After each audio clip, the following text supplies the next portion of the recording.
बंदर ये Gopalpur port Dhamra port पर बृहत बंदर भाव पारादीप पोर्ट बनता जार की 135 MTP थिला। ये बाहुदा मुहाणा बंदर एक बृहत बंदर हम। आज माननीय प्रधानमंत्री Narendra Modi port based industry जो ताको बढ़ावा दबा एवं माननीय मुख्यमंत्री मोहन चरण माझी नेतृत्व में गत 19 सेप्टेम्बर रे आर चुक्तिनामा भी हो सारी मेमोरांडम स्वाक्षर हो सारी। Paradip port limited Sagarmala finance corporation limited एवं ओडिशा सरकार त्रिपाक्षिक गोटे चुक्तिनामा हो सारी। 21,500 कोटी टंकार व्यय हवा बंदर ये गोपालपुर पोर्ट धामरा पोर्ट पर बृहत बंदर भाव पारादीप पोर्ट बनता जार की 135 MTP थिला एवं यार 150 MTP माने पारादीप पोर्ट मध्य अधिक कार्गो परिवहन करिवार मध्य क्षमता रखिबो एवं पाखापाखि एटी थिबार 60 लेन 5,000 एकर जमी ताकू पोर्ट शिपिंग को डिपार्टमेंट को स्थानांतर हो सारी एवं आउ 1741 एकर जमी सेटा मध्य आंध्र पाखे आंध्र अंचल अच्छी 60 लेन तार मध्य आसीबो एवं आउ पाखापाखि जेते पोर्ट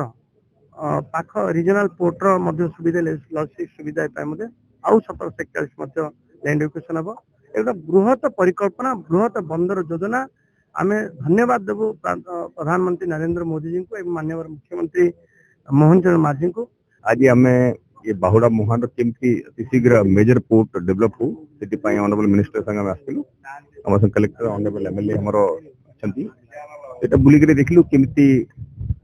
केतेटा जगह अच्छी केमती एटा को अति शीघ्र डेवलप करिया हो केमती लोक माने एपटे तार लाभ पाइबे से बाबत हम सब देखलु लोक माने कथा हेलु आशा करूची अति शीघ्र हम एटा को कार्यकारी करिवु। आमर एटा तो ऑलरेडी आगुरु माने बहुत आगुरु एटा चिन्हट करा हेतला किंतु सेटा सेमति देला वर्तमान सेटा चेकअप करा हेछि तार भी चुक्तिनामा स्वाक्षर करा हेछि गवर्नमेंट भी माने सागरमाला पावर फाइनेंस कॉर्पोरेशन सहित Paradip port plus government board समिति एटा को पोर्ट चेकअप करा हो। एटा बहुत फिजिबिलिटी अछि और सुटेबल लोकेशन होछि। सर एटा कोन पीपीपी मॉडल चलिबो एटा पीपीपी मॉडल दिया जो किंतु एटा हमें कंस्ट्रक्शन ये सब चलिबो सेटा करा हो। मो निर्वाचन मंडल नहीं प्रथम हूँ मो गंजाम जिला आम गंजाम जिला गोटे बड़ उपहार ओडिशार पारादीप पोर्ट को जो आहरी आकार दवाई गंजाम जिला को जो आधार कर तो निश्चित भाव में नुआ सरकार आसला जो गंजाम जिला को प्राधिकार देती मोहन माझी सरकार एवं सेंट्रल गवर्नमेंट माननीय नरेंद्र मोदी प्राइम मिनिस्टर तो निश्चित भाव में ये गंजाम जिला तथा विशेष करके आम चिकिटी ये बाहुदा जो इंडस्ट्रियल पोर्ट हम निश्चित भाव में स्वागत योग्य पदक्षेप यह द्वारा यह अंचल विकास हवा द्वारा समस्त जीवन धारा परिणत हम तो निश्चित भाव में यह हूँ आम अंचल गर्व और गौरवर कथा विशेष करके तेणु यह द्वारा